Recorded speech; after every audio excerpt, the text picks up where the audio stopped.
Good evening student. आज हम लोग लेसन 4 शब्द विचार करेंगे। शब्द विचार क्या है और इसका प्रयोग हिंदी में किस तरह किया गया है। सबसे पहले शब्द किसे कहते हैं? क्या है शब्द? बहुत दिनों से आप लोग पढ़ते आ रहे हैं। वर्णों के मेल को शब्द कहते हैं। वर्ण क्या है? भाषा की सबसे छोटी इकाई वर्ण है। जैसे यहाँ पे ट म ये सब लिखा हुआ है, ये क्या वर्ण है?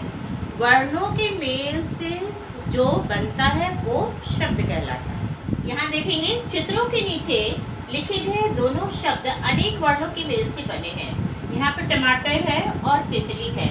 यहाँ पे ट मा ट र 4 वर्ण मिला हुआ है। तितली में ती त ली 3 वर्ण मिला हुआ है। तो ये 3-4 वर्णों से मिलकर बना है। ये एक निश्चित अर्थ देते हैं, इसलिए ये शब्द है। इसका अर्थ होता है ना, टमाटर यानी ये खाने वाला टमाटर है, तितली उड़ती है, इसका अर्थ है। किंतु केवल वर्णों का मेल ही शब्द नहीं कहला सकता। सिर्फ वर्णों को हम लोग मिला देंगे तो उससे शब्द नहीं बोलेंगे। जैसे टमाट, यहाँ पर भी लिखा हुआ है ना, इसे टमाटर को उलट पुलट कर लिख दिया गया टमाट। कोई अर्थ होता है? नहीं। तलीटी कोई अर्थ होता है? नहीं होता है। तो टमाट और तलीटी शब्दों में भी उन्हीं वर्णों का प्रयोग हुआ है जो चित्रों के नीचे लिखे गए हैं। इन्हीं वर्णों का प्रयोग किया गया है ना, कोई दूसरा वर्ण नहीं लिए, लेकिन इसका कोई अर्थ नहीं निकलता है। तो ये वर्णों के समूह तो है पर शब्द नहीं, क्योंकि इनका कोई अर्थ नहीं है। अतः शब्द निर्माण के लिए आवश्यक है कि वर्णों का समूह हो और उसका अर्थ भी निकलता हो। शब्द को हम लोग मिला लें, लेकिन जब तक उसका अर्थ नहीं निकलता वह शब्द नहीं कहलाता। तो शब्द की परिभाषा क्या हुई?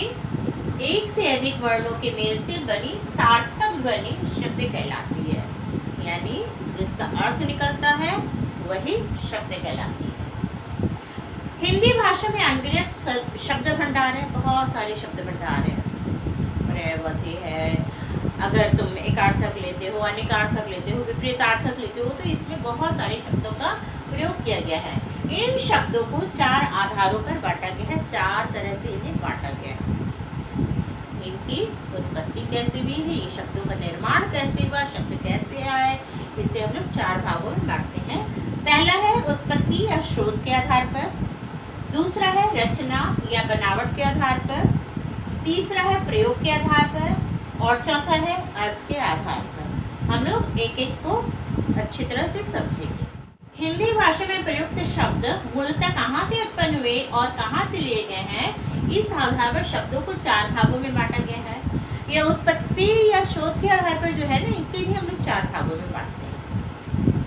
पहला है तत्सम शब्द, तद्भव शब्द, देशज और विदेशी। तत्सम, तद्भव, देशज और विदेशी। तत्सम क्या है, तद्भव क्या है, समझिए। जो शब्द संस्कृत का, पुराने जमाने में संस्कृत चलता था ना, तो संस्कृत का वह शब्द जिसका प्रयोग हूबहू हम लोग हिंदी में करते हैं, उसमें कोई भी हम लोग अंतर नहीं किए हैं, उसको हम लोग छेड़े नहीं हैं, उसमें किसी तरह का बदलाव नहीं किए हैं। जैसा था संस्कृत का शब्द वैसा ही शब्द उसे हम लोग हिंदी में भी प्रयोग किए हैं, तो वह तत्सम कहलाता है। जो शब्द संस्कृत भाषा से ज्यों की त्यों हिंदी में आ गए हैं वे तत्सम शब्द कहलाते हैं। जैसे दुग्ध, कर्म, अग्नि, आम्र, सूर्य, सत्य, ग्राम, कर्ण आदि, ये सब संस्कृत का शब्द है और इसका प्रयोग हम लोग हिंदी में भी करते हैं। जैसे कर्मशाला है ना, अग्नि, सूर्य, ये सब संस्कृत का शब्द है। इसके बाद आता है तद्भव शब्द। तद्भव शब्द क्या है? संस्कृत का शब्द है लेकिन इसका बदला हुआ रूप है। संस्कृत का शब्द जिसका बदला हुआ रूप हम लोग हिंदी में प्रयोग करते हैं वह है तद्भव। संस्कृत के वे शब्द जिनका रूप बदलकर हिंदी में प्रयोग किया जाता है उन्हें तद्भव शब्द कहते हैं। जैसे दूध, काम, आग, आम, सूरज, सच, गांव, कान आदि।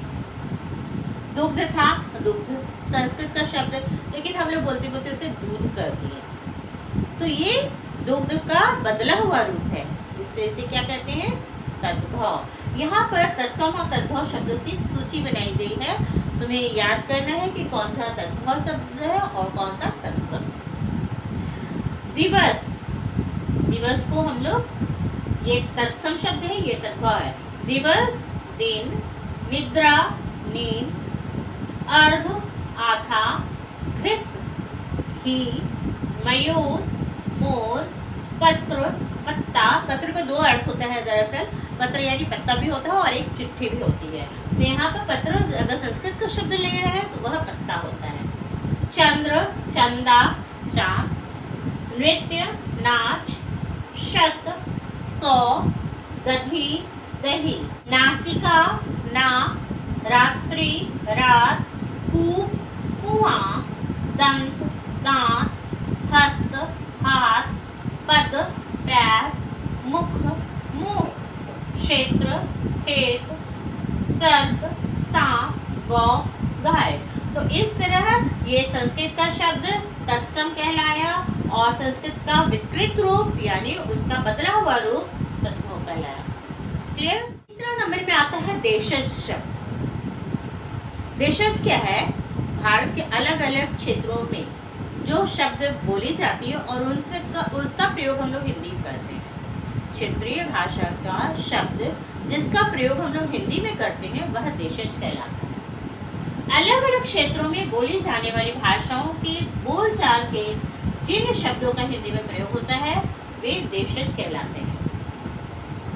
देशी से बना देशज। जैसे खुरपा, खुरपा मिट्टी खोदने वाला, जूता, पगड़ी, खिड़की, थैला, डिबिया आदि।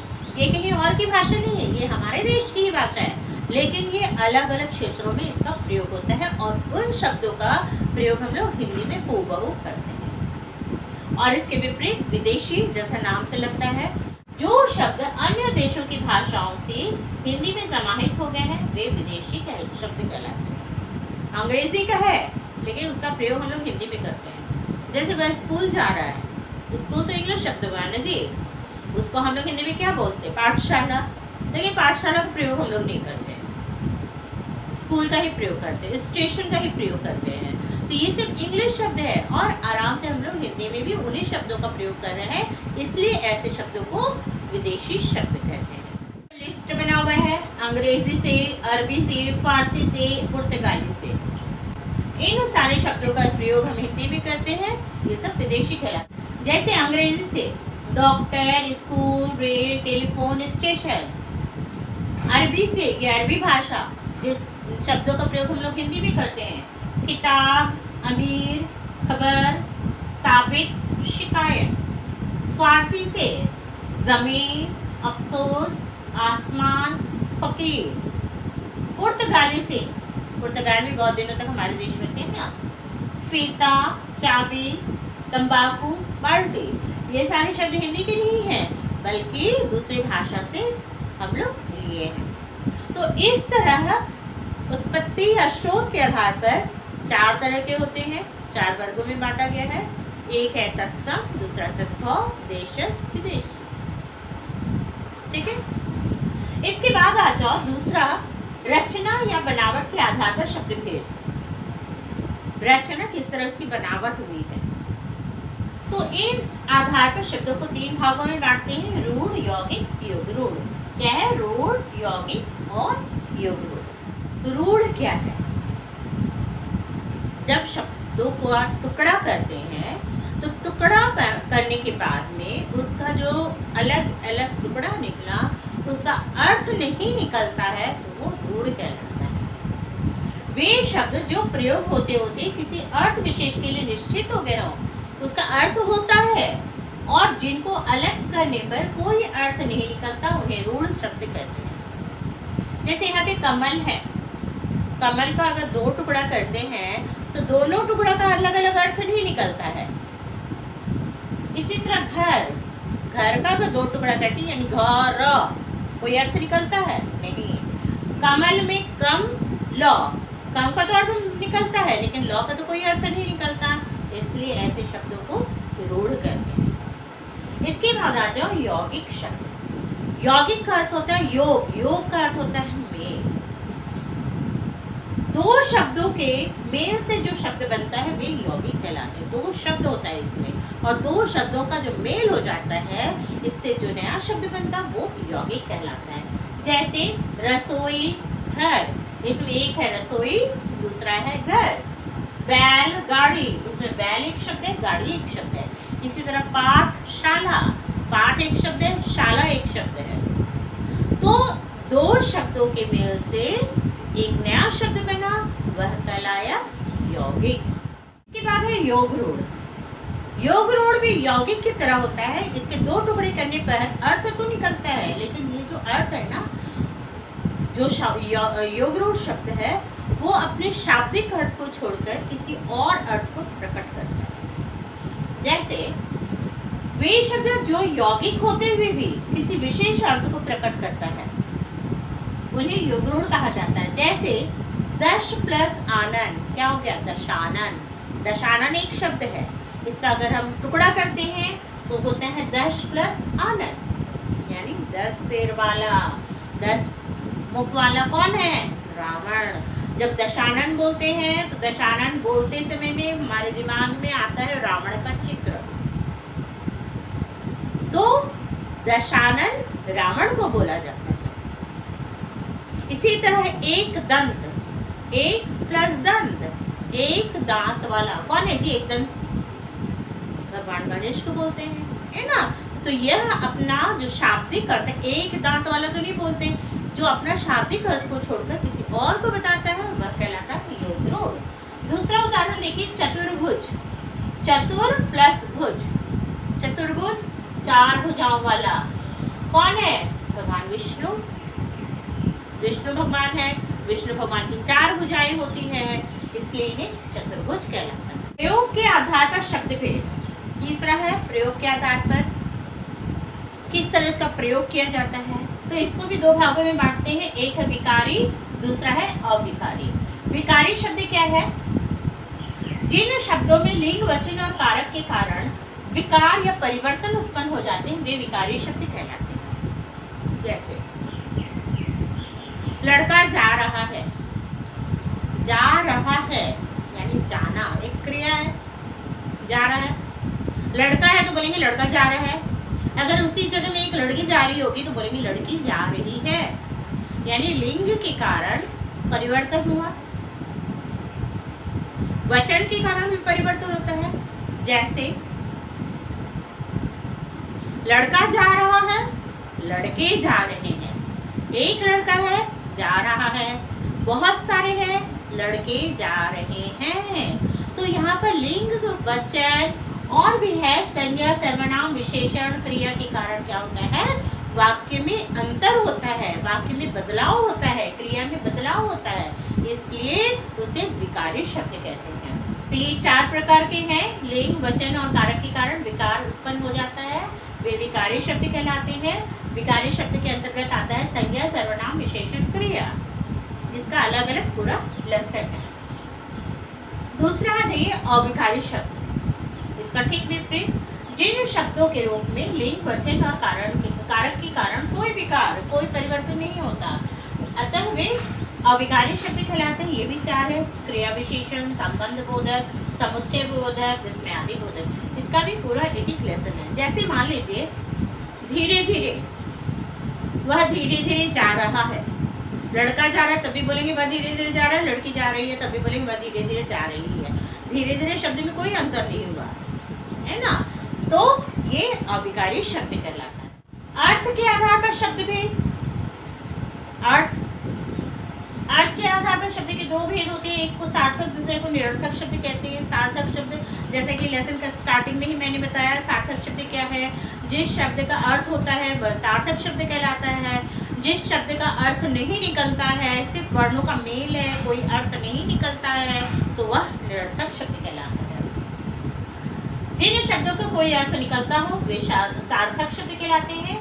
भाषा में केवल सार्थक शब्दों का ही प्रयोग होता है। सार्थक शब्द कौन कौन सा है? सार्थक शब्द के अंतर्गत आता है एकार्थक शब्द, समानार्थक शब्द, अनेकार्थी शब्द, विलोमार्थक शब्द, जिसके बारे में तुम लोग पढ़ते भी हो। एकार्थक शब्द वह है जिसका सिर्फ एक अर्थ निकलता है, जैसे पंखा, पंखा का सिर्फ एक ही अर्थ है। समानार्थक शब्द, जिन शब्दों का बहुत सारा अर्थ निकलता हो, जैसे पर्यायवाची शब्द भी जिसे कहते हैं। अनेकार्थक शब्द, एक शब्द जिसका अलग अलग बहुत सारा अर्थ निकलता है, अनेकार्थक शब्द। और विलोमार्थक यानी शब्दों का विपरीत अर्थ देने वाला शब्द विलोमार्थक शब्द कहलाता है। ये पूरा एक एक लेसन है जिसके बारे में आप लोग पढ़ते ही हैं। इसके बाद आइए निरर्थक शब्द, जिन शब्दों का कोई अर्थ न हो वे निरर्थक शब्द कहलाते हैं। पता है इसका कोई भेद नहीं होता है। तो इस प्रकार शब्द को 4 भागों में बांटा गया है। एक बार इसे फिर से देख लेते हैं। वर्णों के सार्थक समूह को शब्द कहते हैं। शब्दों का वर्गीकरण 4 आधारों पर किया जाता है। शब्द में जैसे 4 है, उत्पत्ति, रचना, प्रयोग, अर्थ। ठीक है, उत्पत्ति का भी 4 भेद है, तत्सम, तद्भव, देशज, विदेशी। रचना का 3 भेद है, रूढ़, यौगिक, योग रूढ़। प्रयोग का 2 भेद है, विकारी, अविकारी, जिसमें विकारी के अंतर्गत आता है संज्ञा, सर्वनाम, विशेषण और क्रिया। अविकारी के अंतर्गत आता है क्रिया विशेषण, संबंध बोधक, समुच्चय बोधक और विस्मयादि बोधक। इसके बाद है अर्थ। अर्थ के आधार पर 2 भेद होता है, एक सार्थक, निरर्थक। क्लियर? इस प्रकार आपने शब्द देखा, शब्दों का वर्गीकरण देखा और अच्छी तरह से समझ गया। उम्मीद है आप लोग अच्छी तरह से समझ में आ गया होगा। अगर फिर भी कोई डाउट होता है तो कल के गूगल मीट क्लास में क्लियर करें। Okay, thank you.